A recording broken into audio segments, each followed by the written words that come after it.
დარწმუნებული ხარ? ბიჭო, ამაზე ვფიქრობ მთელი ცხოვრება. დავაი.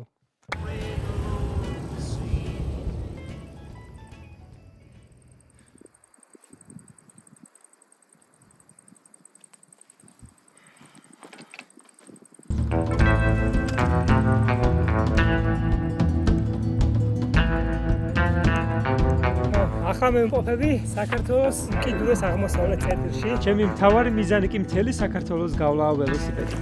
არა მარტივი და ჩქარი, არამედ ყველაზე საინტერესო და რთული გზები. ეს მოგზაურობა კი იწყება ყველაზე ველურ და უკაცრიელ კუთხეში. ეს არის ვაშლოვანის ეროვნული ნაკრძალი.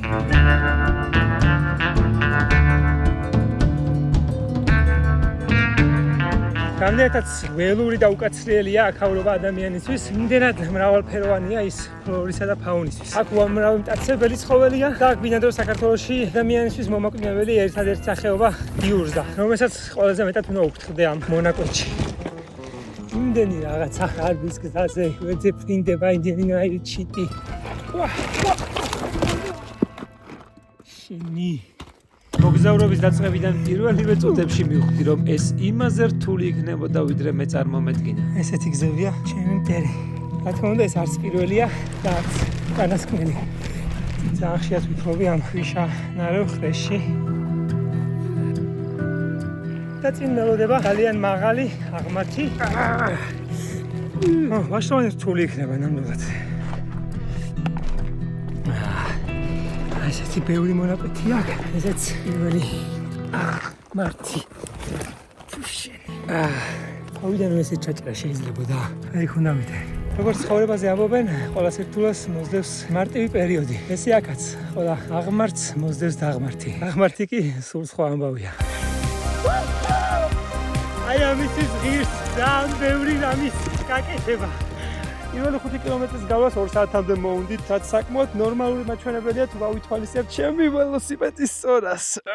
ველოსიპედი დაახლოებით 11 კილოგრამს იწონის. ხოლო მასზე დამაგრებული აქსესუარები და ჩანთები 35 კილოგრამს. ძლივს გამოვცდი იმ ხეობას, რელიეფიც ბევრად გასწორდა. სადაგზა ესეთი ფერმები ემხვდება წესით არაერთი. ეხლა აქ მეცხვარები არ არიან, თუშეთში არიან დასრულები, ხოლო ზამთარში ჩამოდიან ისე ვაშლოვანში. ხშირ შემთხვევაში კი ეს აქაურ ეკოსისტემას საფრთხეს უქმნის. ცხვრის რაოდენობის მკვეთრი მატების და მათი უსისტემო ძოვების გამო ბალახეული საფარი აღდგენას ვერ ასწრებს. იქ, სადაც ძოვება განსაკუთრებით ინტენსიურია, ბალახი სრულად ნადგურდება. ნიადაგის ზედაფენა შიშულდება.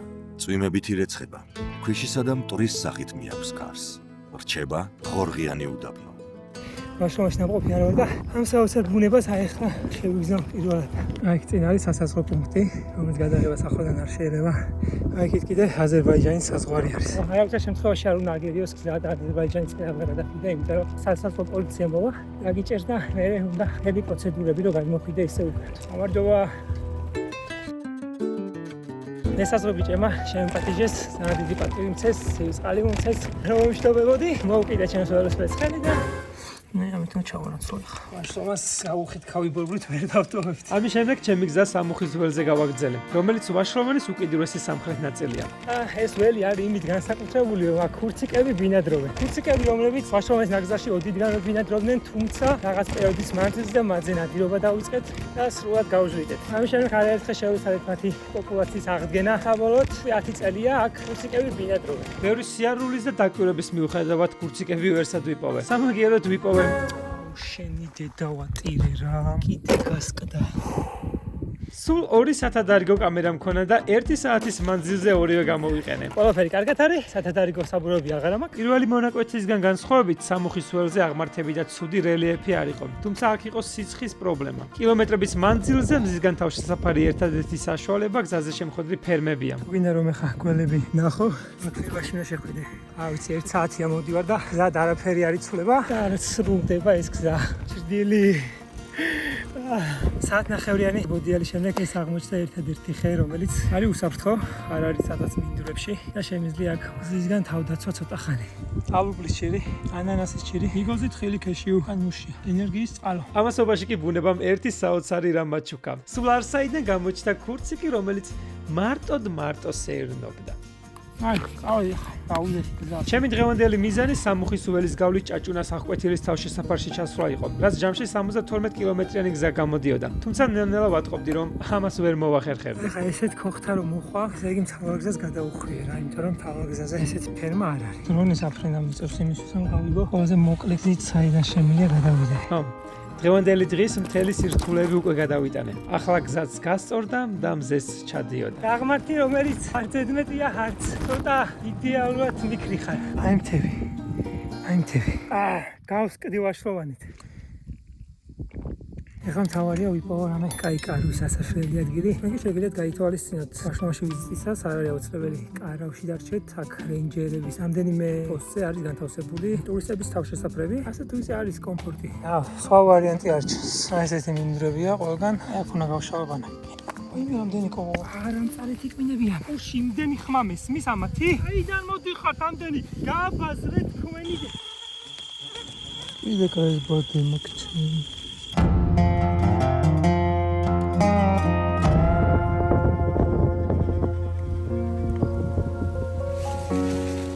რამ ესეთი ქარი იყო. ორგანიზმი შოქშია, მოვიდა მომენტ გამიჭირდა დაძინა. ეხლა გავაცავ სტილის რუტინას. პირველ რიგში სეერნობა. ვინიცის კიდე როდის ვისეერნებ ესეთ ადგილას? სტილების გამოხეხვა.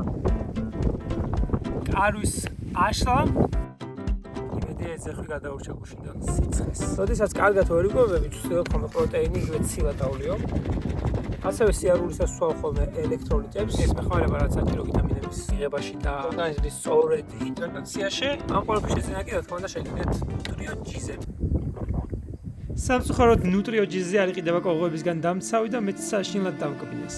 წავიდა ესეც დღე 2. ჭაჭუნას აღკვეთილი, რომელიც გამოირჩევა გეომრავალფეროვნებით. აქ ძალიან ბევრი ისეთი ფრინველი და ცხოველი ბინადრობს, რომელიც საქართველოს სხვაგან არ გვხვდება. მას შორის არის ფასკუნჯი, ბექობის არწივი, აქ დაფიქსირებულა ლეოპარდიც.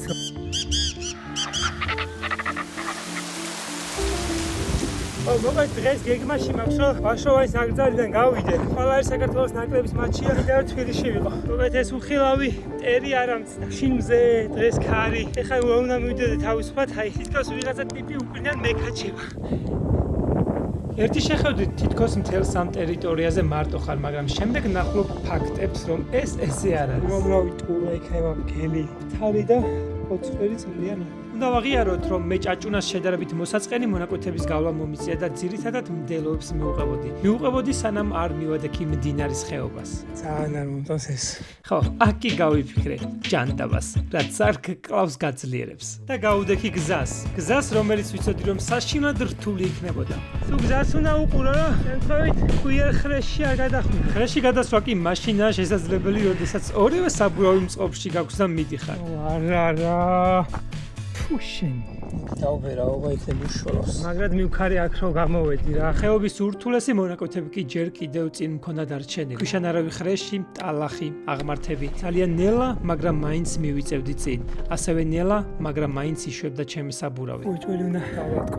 აი ეს არის ლატკების ხელსაწყო. კაი დროზე ხა შევცვალო, სანამ წვიმა წამოვიდა და გავუყვეთ გზას.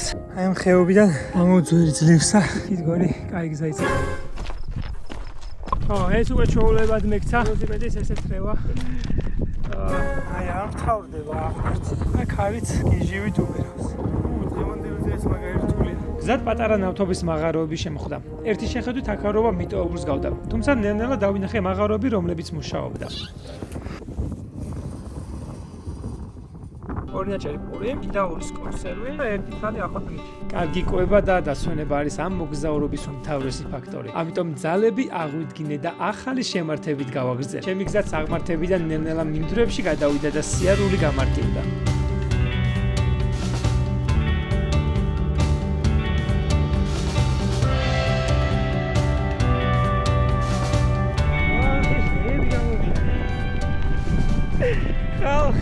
შეულებრივი მანქანა.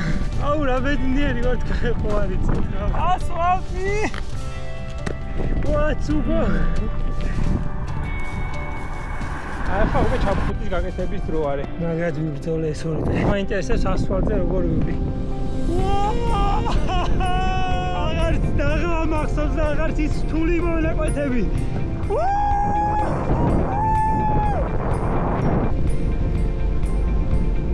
შენ თუ ეს იდეაც გქონდა ამდენი ხანი და ამის გაკეთებას დაიწყებ, თუნდაც მიმაღმართებით, სირთულეებით, გზად შემდეგ აი ესეთი მშვენიერი, მარტივად გასავლელი ასფალტი დახვდება. მაგრამ რა თქმა უნდა, გზად იქნება ისევ სირთულეები და უგეგმავი რაღაცეები, ჩვენ ეს არ გვაშინებს. ესეც ჩვენი პირველი ქალაქი და ტრადიციული ფოტო. რადგან დედოფლის წყარო ვაშლოვანთან ახლოს არის, სულ წარმომედგინა სერიფერის უდაბნოს მსგავსი ქალაქი.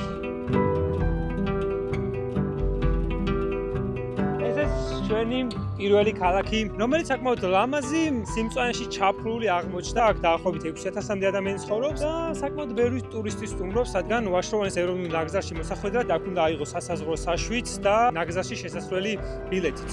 Welcome in Georgia. Take as much as you want. Yeah. Thanks. We saw eagles sitting near the street. Very interesting, very remote. I'm happy you like our country. საშინად დაკვენილი ადამიანისთვის რა რამე რა.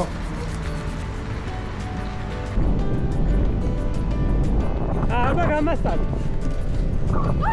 ო! დამეწიევა? დავახარა. აი ვაშლოვანში ვიყავი და ვაშლოვანი და რა? ვიდეოს როდის დავდე კი ჯერ როდის დავამთავრებ გადაღებას. თუ გადარჩება. დედოფლის წყაროზე საინტერესოს ასე თქვით, ახლა არ ვიცი მე არაფერი და რა ხდება. ჩვენებული შაურს. ნუ თუ შაურმა უნდა ვჭამო. That's Bogzo. ვაშლოვანში ვიყავი. Bogzo. ო! აბა მოგესალმებით ახალი იმიჯით ლიმიანი კახეთიდან.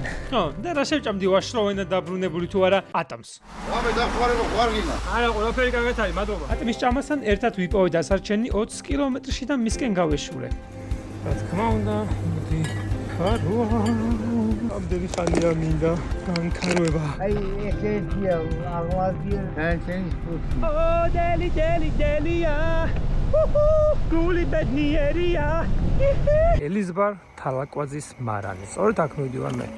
ვა, რამხელა მარანი ქონიათ. აქ არის 48 ხევრი და ხო რეცხავს ხევრი. ვენახი გაქვს თუ ყიდულობთ? ჩაბარებული ყულისგან დაფრული ვინო არ გამოდის. ბარაკა, მოდი სეზონი, ახლა ბევრი შრომა, ბევრი საქმე გექნებათ. უშინდეთ აშდარებით იმდენად დიდი კომფორტი მაქვს.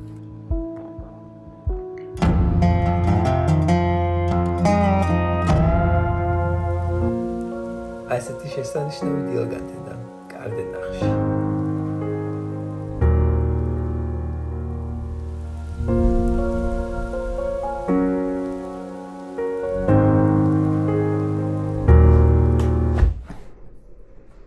დღევანდელი მოგზაურობაც ისევ კამერის დალატკვით და აღმართებით დაიწყო.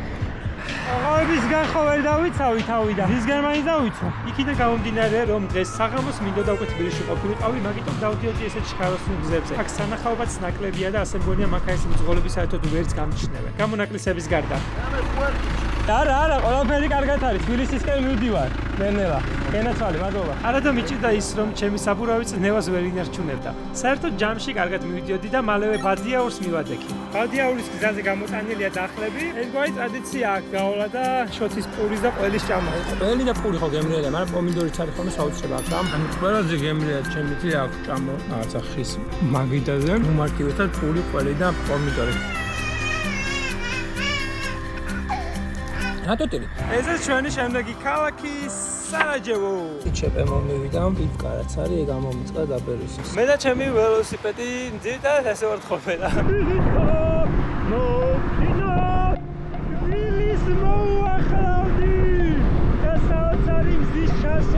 და ტრადიციული ფოტო. ისე როგორ ჩაიაროს ამ მოგზაურობამ, რომ დუმბელეჟა არ ვახსენოთ ადამიანი, რომელმაც ელი მსოფლიო მოიარა ველოსიპედით 10 წლის მანძილზე. პირადად ჩემი უდიდესი ინსპირაცია იყო. მე რასაც ვაკეთებ, მე ვაკეთებ საქართველოსათვის. ჩვენ სამშობლოს ვემსახურებ. და მინდა რომ ეს ჩემი პატარა მოგზაურობა სწორედ დუმბელეჟავას მიუძღვნა.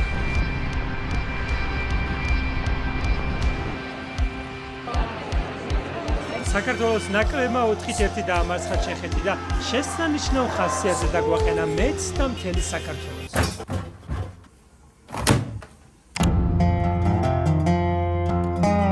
თბილისში შესანიშნავი მზიანი დილა გათენდა. საცობიანი დილა გათენდა.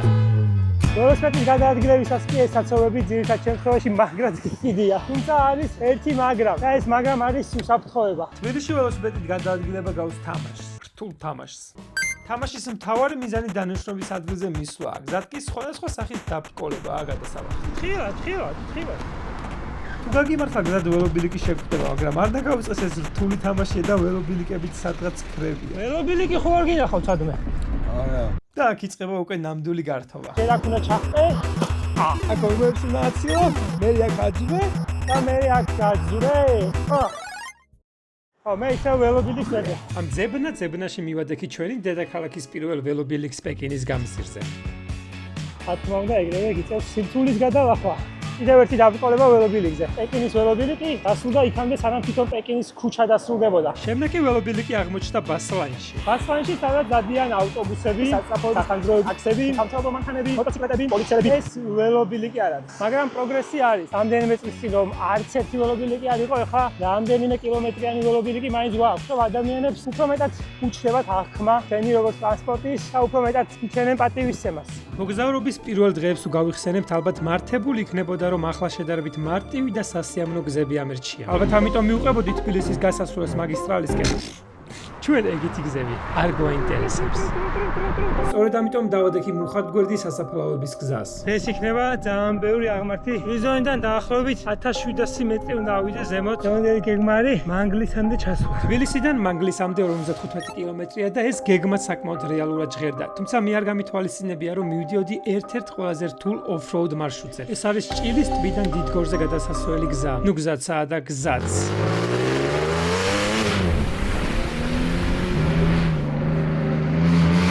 არც ისე კაი არჩევანია, არა, მინდა რომ ეს მონაკვეთიც დავძლიო.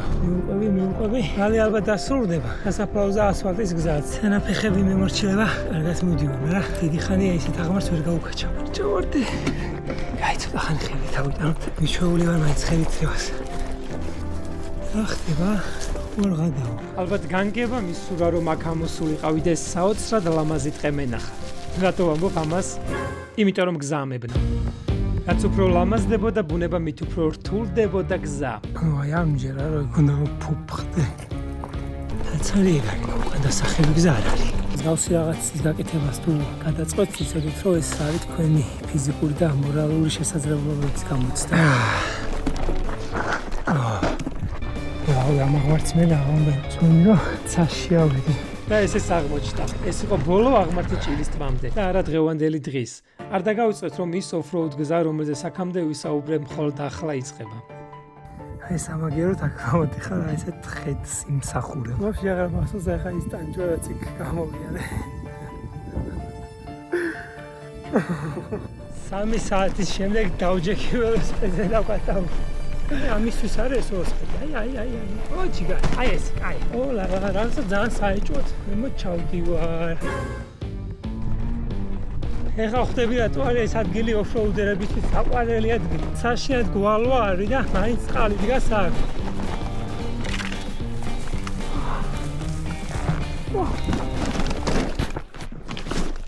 შენი.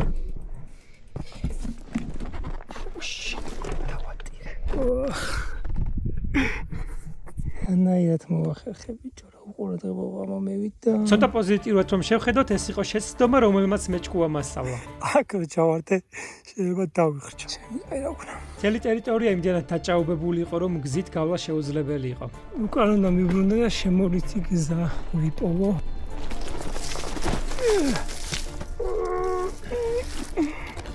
ტალახს აღმართი ენაცვლებოდა. თან აღმართია და თან დახრილია გვერდულად. აღმართი ისევ ტალახი. აი, რადგან არ უნდა დამიჯეს მარცხნივ, არ უნდა გამივარდეს ველოსიპედი. თუმცა ის დაღმართები არ უნდა დავიწყოთ, რომელიც გზა და გზა მომხნევებდა. აი მე კაია. ზოგიერთი დაღმართი კი იმდენად ციცაბოა და რთული რელიეფით, რომ ისევ აღმართი გირჩევნია. აი ხა ვარ მორალურად ანდაცემული. არასწორი მოლოდინი მქონდა. კილომეტრების მანძილზე ვათრევ ველოსიპედს ხელით. წყალის კი არ წარმომიღია საკმარისი. წყალი რომ აქ გუნავს ყველაზე დაბნერდება. როცა გავიდა მტკიდან, იმიტომ რომ აქ ვერსად ვირავში. გეგმები მსგავსი მოგზაურობისას ხშირად ვერ სრულდება და მეც მანგლისამდე მანძილის მხოლოდ ნახევარი გავიარე. ასეთ საოცარ ადგილას მომიწია გაჩერება. ასეთ ხეთზე. სახლიდან წამოღებული კვერცხი, ყველი, წეხვი და პური. რა მომწადღევან მოთხია ბეჭების ტკივილი, კაი ვარჯიში, ერთად დავწუნდი რომ ადამიანების შესაძლებლობები უსაზღვროა, შეგიძლია ათრიო 40 კილოგრამიანი ნივთი. სადღაც მთებში იყო მარტო, წყალი აღარ გქონდეს და საბოლოოდ მაინც იყო ბედნიერი.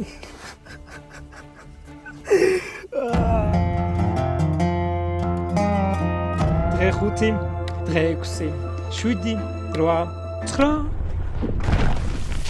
უფრო დიდი და საინტერესო თავგადასავლები ჯერ კიდევ წინ გველის.